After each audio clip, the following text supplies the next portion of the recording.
Welcome back to another technical deep dive here in the debug zone. Today we're tackling a big question and breaking it down with insights from other users. Hopefully this clears up some misconceptions and helps you get the answer you need.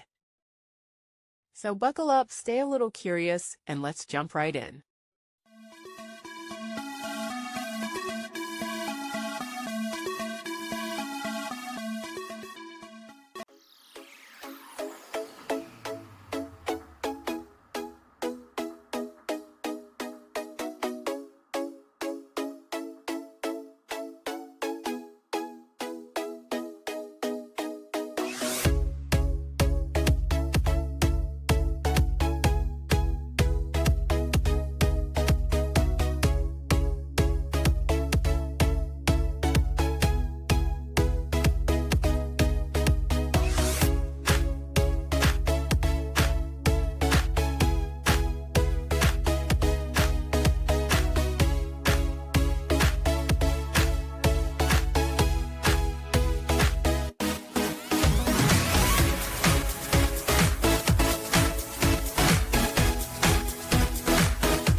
And that's a wrap.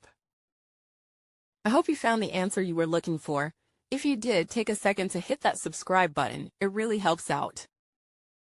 And let me know in the comments which solution worked best for you. See you next time in the debug zone.